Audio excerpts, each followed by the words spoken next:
मेरे चैनल को सब्सक्राइब करें, बेल आइकॉन का बटन दबाएं, मेक श्योर कीजिएगा कि ऑल भी प्रेस कर दीजिएगा ताकि आप लोगों को मेरी लेटेस्ट वीडियोस रिसीव हो जाएं। अस्सलाम वालेकुम जी, आज आप लोग नहीं बनाने जा रहे हैं एक वैरायटी लड्डुओं में। तो ये है बेसन और आटे के लड्डू।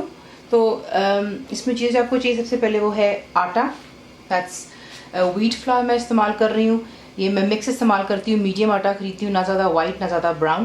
तो दैट्स मीडियम व्हीट फ्लावर यानी कि आटा हो गया। बेसन हो गया हमारे पास ग्राम फ्लावर। मेक श्योर कीजिएगा कि आप इसको छान कर उसके बाद आपने इसको वेट करना है, क्योंकि इसकी जो लम्स होती हैं फिर जब उसको बाद में आप वे करके इस्तेमाल करेंगे तो वो फिर सही नहीं रहता। तो ये कि इसको पहले आप छानेंगे और फिर आपने जो है इनका वज़न करना है। देसी घी आपको चाहिए, दैट्स क्लैरिफाइड बटर है। पाउडर शुगर यानी कि आइसिंग शुगर चलेगी बीच में। इलायची पाउडर जाएगा, दैट्स ग्रीन कार्डमम पाउडर। मैं इस्तेमाल इसमें जो नट्स कर रही हूँ वो हैं पिस्ते और बादाम, दैट्स पिस्ताशियोज एंड आमंड्स। आप काजू भी इस्तेमाल कर सकते हैं, अखरोट, पिकान्स, जो आपकी अपनी चॉइस है वो आप इस्तेमाल कीजिएगा। कम ज़्यादा भी आप खुद कर सकते हैं। रेजन्स जाएंगे बीच में, किशमिश हो गई। मेलन सीड्स यानी कि चारों मगज़ जो होते हैं, भी आपको पैकेट्स में मिल जाते हैं। तो अब आपको दिखाते हैं आपने बनाना किस तरह इसको।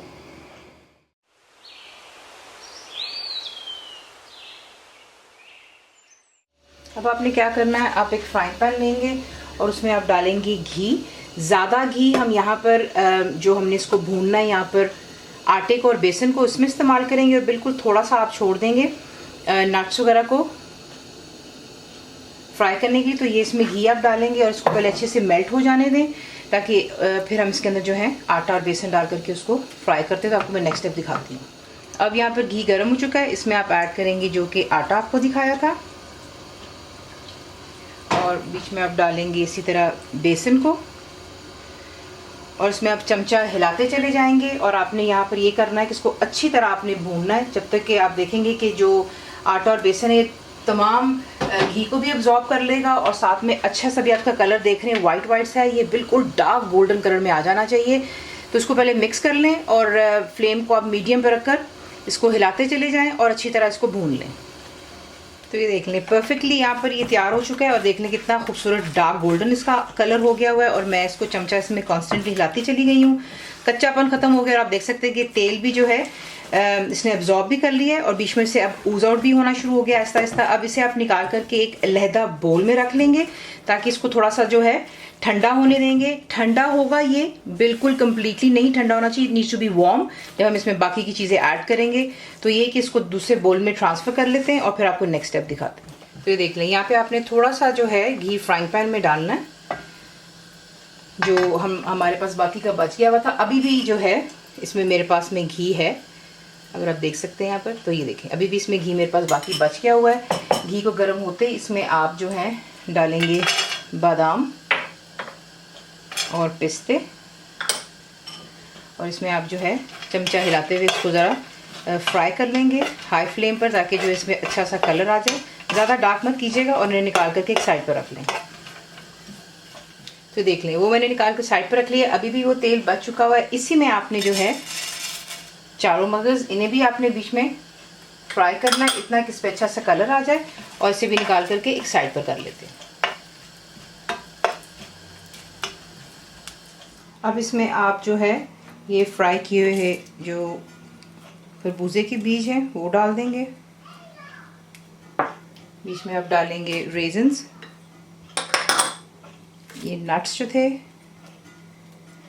और बीच में डालेंगे इलायची पाउडर, और इसको अच्छी तरह मिक्स कर लेते हैं। और सिर्फ इतना वेट करते हैं कि थोड़ा सा जो है वार्म हो जाए, यानी कि कोसा होना चाहिए। ज़्यादा गर्म होगा तो बीच में आपको पता ही चीनी जाते ही जो है मेल्ट हो जाएगी, और फिर जो है आपके लड्डू नहीं बनेंगे आपसे। तो ये है कि इसको थोड़ा सा इतना होना चाहिए कि जब इसको हाथ लगाएं तो आपका हाथ जलना नहीं चाहिए, लेकिन आपके हाथ को महसूस होना चाहिए कि ये वार्म है, कि कोसा है। ठीक है, तो इतना इसका वेट करते फिर आपको नेक्स्ट दिखा।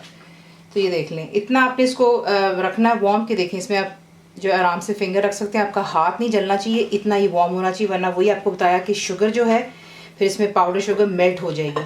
तो ये किसको जब आपने ठंडा करना है, आप इसी के इसमें स्पैचुला ये चमचे की मदद से इसको हिलाते हैं, ताकि अच्छे से ज़रा थोड़ा सा, दैट्स फाइन। अब आप इसके अंदर जो है ये पाउडर शुगर सारी ऐड कर दीजिएगा,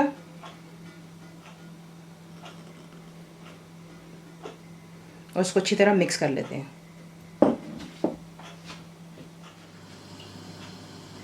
यहाँ आप इसका टेक्सचर आप देख लें, इस तरह होगा और हाथों से बाकी आपने इसको मिक्स कर लेना है।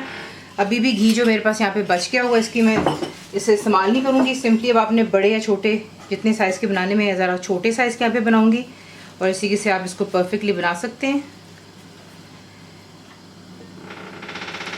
बना करके एक प्लेट पे रख लें और फिर इसे डिश आउट कर लेते हैं। तो ये देख लें, परफेक्टली हमारे बेसन और आटे के लड्डू बन चुके हुए हैं। आप इसको ज़रूर बनाइएगा। आप इसे बना करके एयर टाइट बॉक्स में रखें और आराम से 4 से 5 माह तक आप इसको खा सकते हैं विदाउट एन इशू।